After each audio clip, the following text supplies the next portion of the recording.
Good afternoon. My name is Tony Bancroft. I'm the Aerospace and Defense and Environmental Services Analyst here at Gabelli. I'd like to now introduce our next company, Graham. Representing Graham today virtually, this is CEO Dan Thoren, COO Matt Malone, and CFO Chris Thome. Graham's based in Batavia, New York. It operates in the energy, defense, and industrial industries. The company has 11 million shares, trades around $35 for a $400 million market cap, and $30 million of net cash. Gentlemen, can you hear me? Yes. Yes, we can. Great. Awesome. Well, Dan, Matt, and Chris, thank you for being here today. Looks like you've had a pretty good year. Stock's up 40%.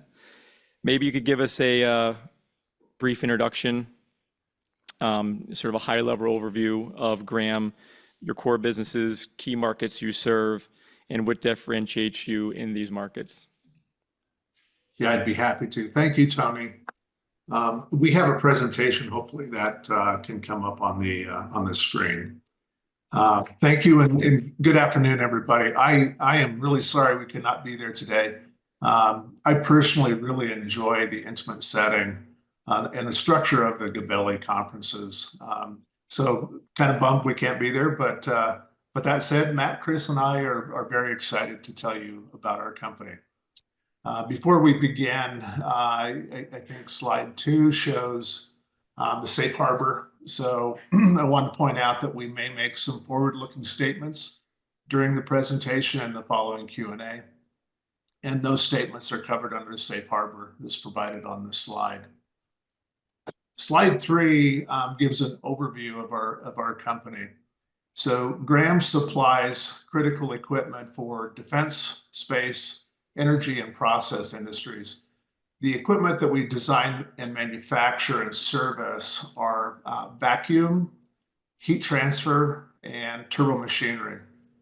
So these look like steam jet ejectors, big heat exchangers, shell and tube type heat exchangers. And then turbo machinery we talk about as pumps, turbines, compressors. These products are used in refineries, petrochemical plants, Navy ships, submarines.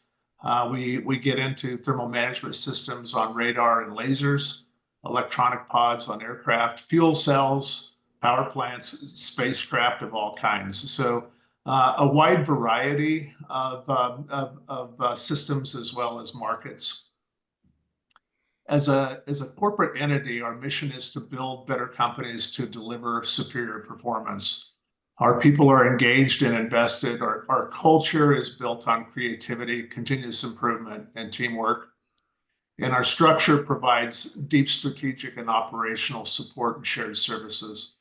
When we talk about process, we talk about organic and inorganic elements. As Tony started to introduce our stock and performance, you see some of the stock specifics down in that bottom table. You can see that we have engineering and manufacturing locations in New York and Colorado and Florida. We have a sales office in Texas. We have sales and project management offices in India and China. Next slide. As Tony alluded to, and probably folks that have come to the Gabelli conference here for the last several years know, we've had an amazing journey over the last 4 years. Historically, Graham served the refinery and petrochemical markets, suffered through those cycles that come with energy. In the 20-teens, Graham pursued defense to begin to diversify their business. In fiscal 2021, our revenue pie is shown there on the left. At the beginning of fiscal 22, Graham acquired Barber-Nichols to accelerate that revenue diversification. And then over the next 4 years, our revenue picture changed significantly. We doubled in revenue, as you can see. And we shifted our revenue to a more stable mix, with the majority coming from defense with long-term contracts. You can see on the left-hand side that petrochem and refining were 2/3 of our business. Today, they're closer to 1/3 of our business. Next slide.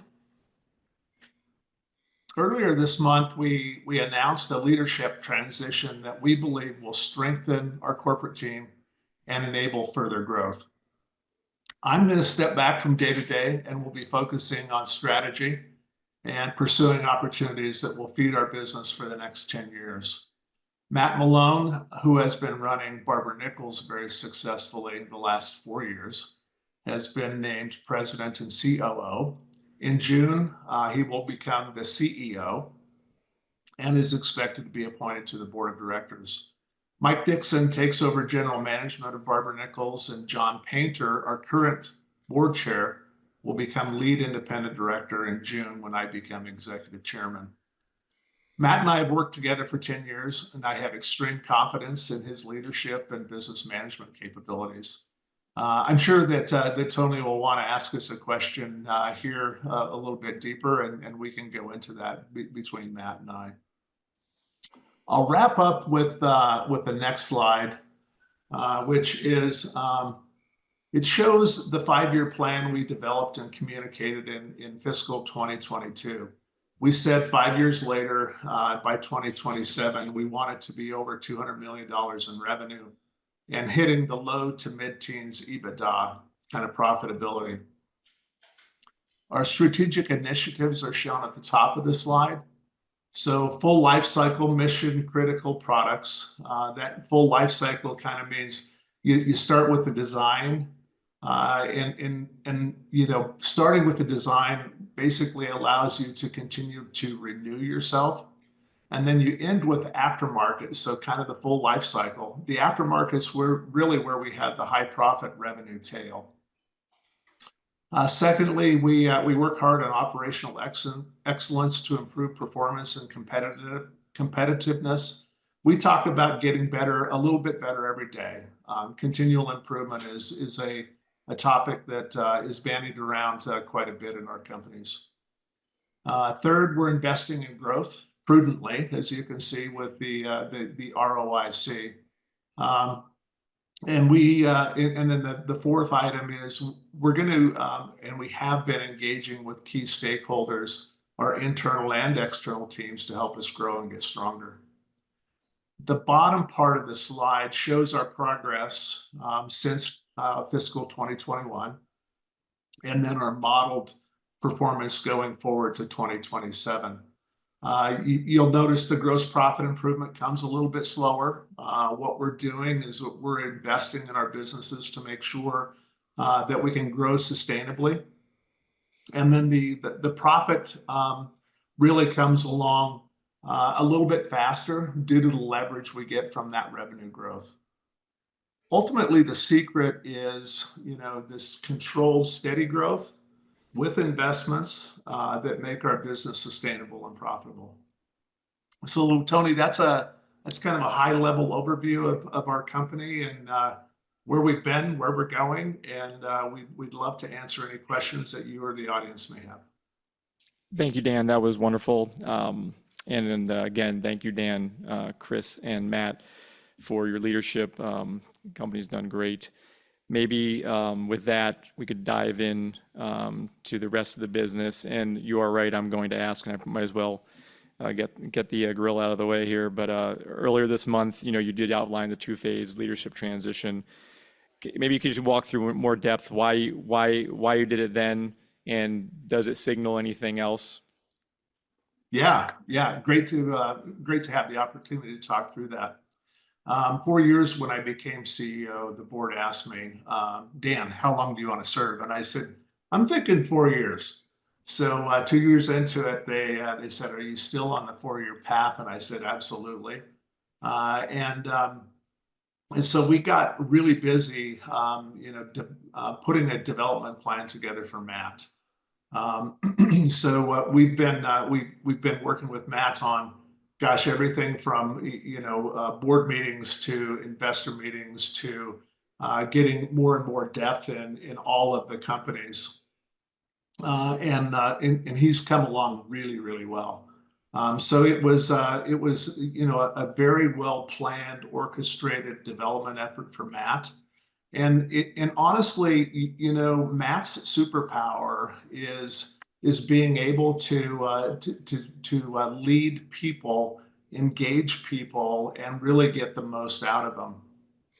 We've done quite a bit of work on our companies, preparing them, stabilizing to begin with, really getting the continual improvement piece in place. And now we're talking about growth, more frequently than we have been in the past. And so I get to move to a little bit more of the growth side, the strategic, the biz dev side that I love. I love connecting inside to outside, really talking to customers and understanding strategically where the company needs to grow.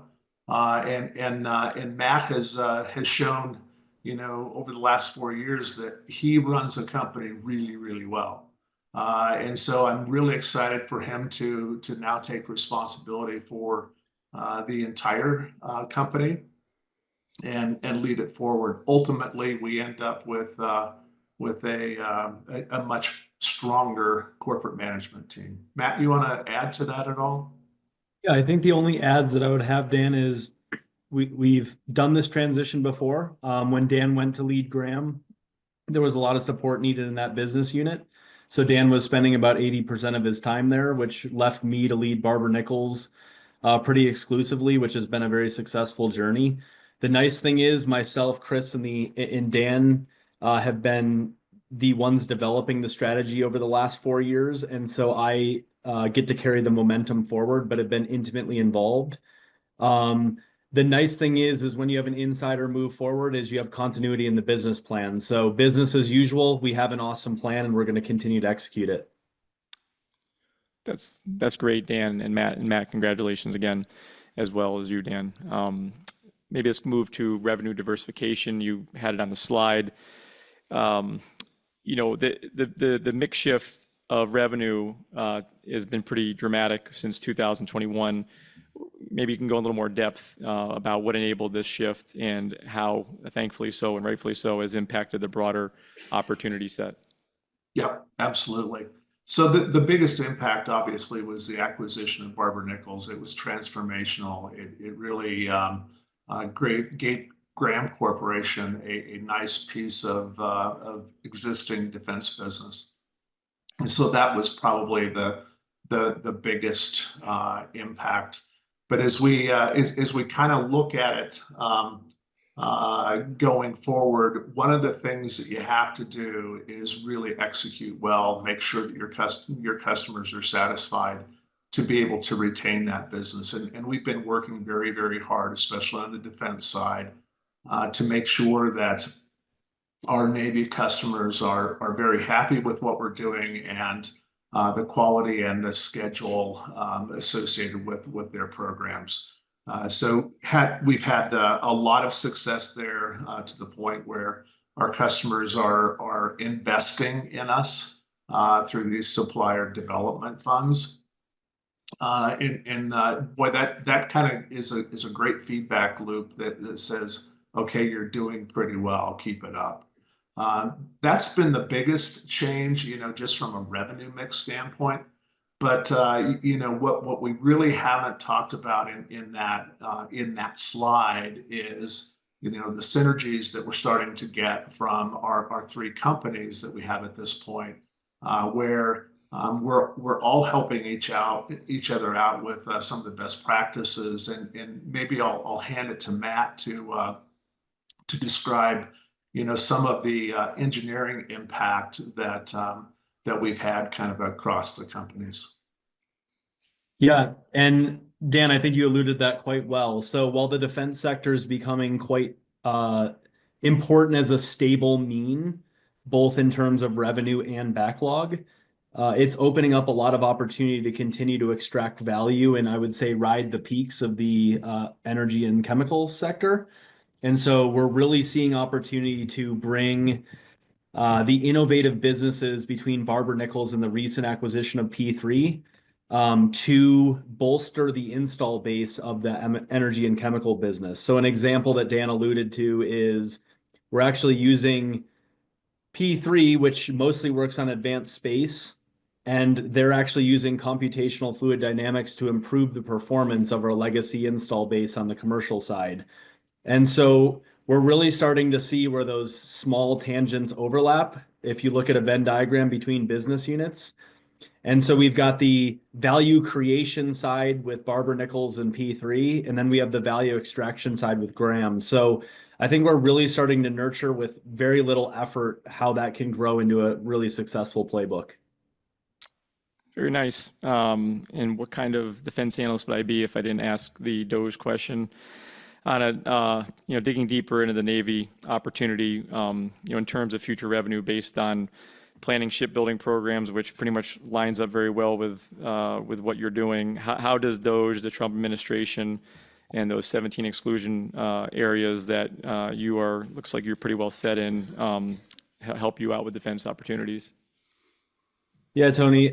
So I'll answer that. To date, Doge has not had an impact on the corporation. And the reason being is, we're positioned on some of the most strategic naval nuclear programs. They're set in stone for quite some time out. With that being said, we are still very closely monitoring what those impacts could look like. On the Virginia class, Columbia class, and Ford Carrier, we still have an active pipeline with, future perspectives on all of it. And so it's progressing well, almost unchanged. Where we start to see both a risk and an opportunity becomes on those longer, more wild idea type programs, which is more where Barber-Nichols gets involved. And those are the not must-haves. We don't have any impact today from Doge and others, but we're sort of looking at it actually as an opportunity. And an example of that is the propulsion equipment that we use on our torpedo platforms, for example, is directly usable on autonomous vehicles underwater. And so we're actually seeing the potential opportunity where it flips from an efficiency standpoint to actually, further growth. And so we would be normal providers on the strategic naval nuclear as well as opportunistic disruptors on the programs that get more emphasis.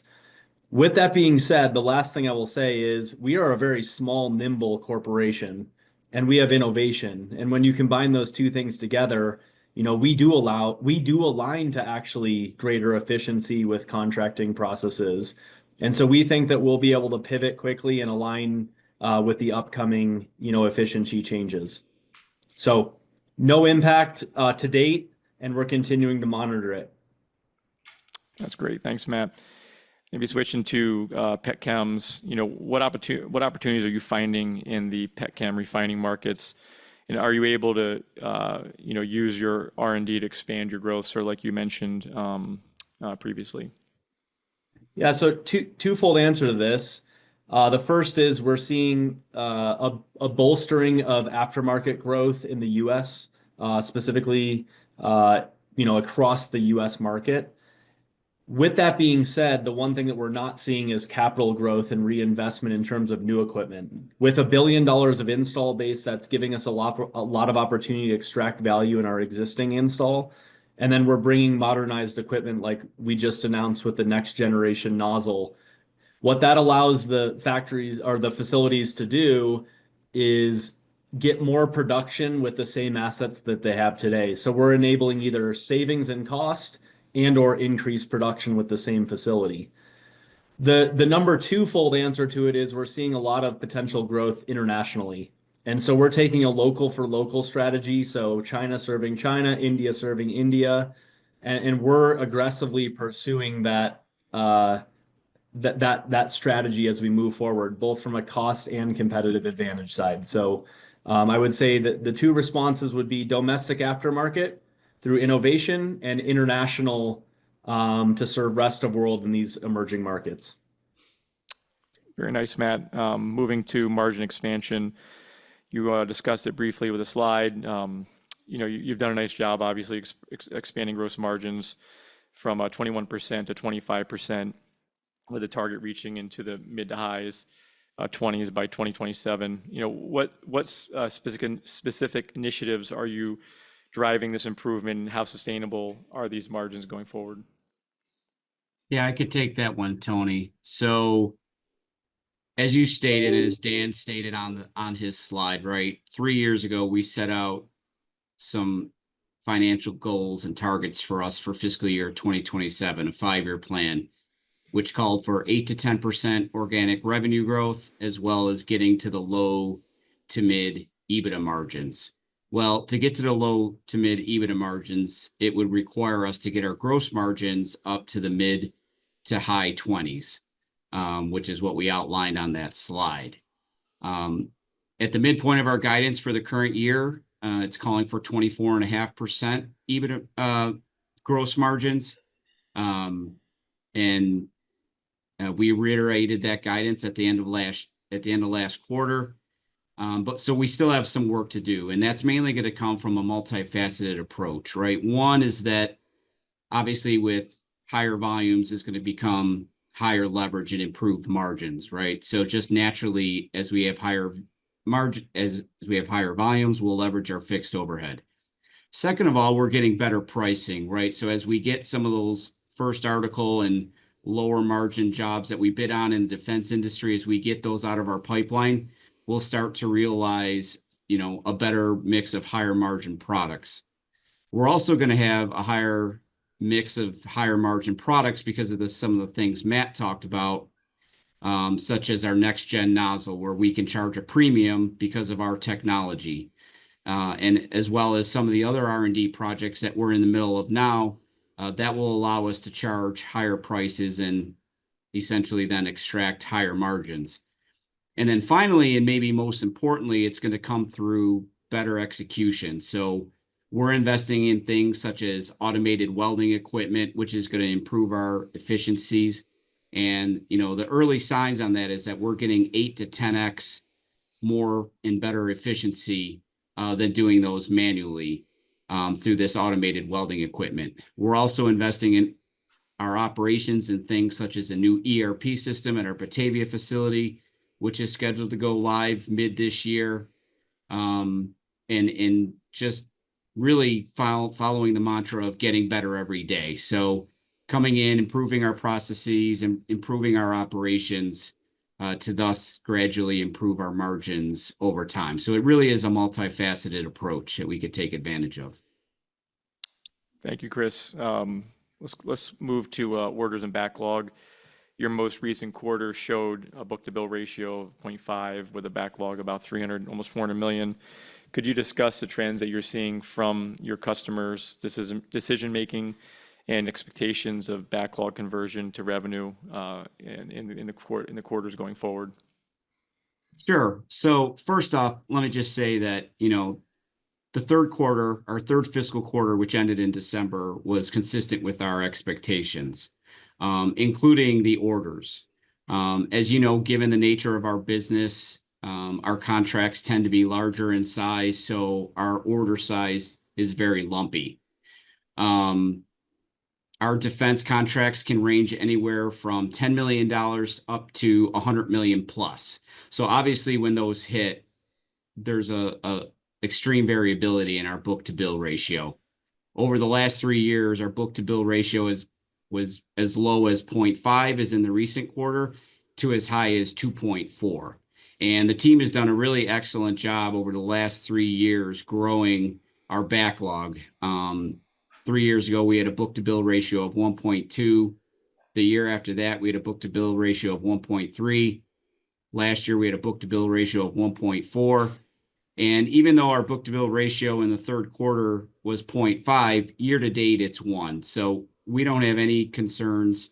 And on the current quarter call, we did reiterate that our order pipeline remains robust. So we're not concerned about it at all. As far as, the conversion of that backlog, we've come out and said that we expect 45 to 50% of our current backlog to convert to revenue in the next year. So for fiscal year 26, which will start in April, we already have $180 million in approximately $180 million in backlog to fund that. So bottom line, our orders are as expected. The backlog provides us tremendous visibility and stability to our business. So, we're not concerned. Thank you, Chris. And at this time, I'd like to open the floor up to the audience if any questions. Okay, if not, we can move along. Let's go to a capital allocation. You've got cash on hand, no debt. Your CapEx guidance is around 15 to 20 million for 25. How do you prioritize your capital allocation between growth, M&A, and then shareholder returns? Sure. So as Dan and Matt have been talking about, we have an abundance of 20% plus ROI opportunities. So we're always going to favor organic growth first and foremost, as that's the least risky and it's the most profitable for us. Prior to being acquired by Graham, Barber-Nichols was capital constrained, and Graham was in the middle of a cyclical downturn. So they really didn't have the capital to grow. Now with our return to profitability and now that we've shored up our balance sheet, we have plenty of capital to fund this organic growth. We've come out and publicly said that we want to spend 7 to 10% of revenue annually on CapEx. And again, these are all on opportunities that have a greater than 20% ROI. Just to give you a few examples, a year ago, we announced that, we were building a new and expanding our defense business in Batavia with a new 30,000 square foot facility, $18 million facility for our, to expand our defense operations and to speed up our throughput. Last quarter, we also announced the launch and that we will be constructing a new cryogenic testing facility in Florida. So these are, and I already mentioned previously, the automated welding equipment. So this is just some of the opportunities that we see that are going to generate this future organic growth. In addition to the organic growth opportunities, we also do have an M&A leg to our growth strategy. The first slide in the supplements to this presentation, we've come out and publicly given, what we're looking for as far as M&A targets. And maybe Matt, I'll leave that to you and Dan to talk a little bit about our M&A pipeline. Yeah, and I'll just be quite brief because I know we're running out of time. But with that being said, our focus there is not looking for businesses that are just up for sale. We're being very opportunistic because we have a full organic pipeline. And with that being said, we're looking for businesses that fit into the portfolio that we've established. And so Dan and I are actually actively reaching out to businesses that we believe would be good fits and having traction in those discussions. And so we're in the early phases, but excited for what could come from it. With that being said, we're looking from the $20 to $80 million range, nothing that's, another, total transformation, but a good addition as a third leg to the stool. So with that being said, I'd say that, we're in the early phases and look forward to it progressing. Thank you, Matt, for that, and Dan and Chris. We're sort of running out of time. Great job.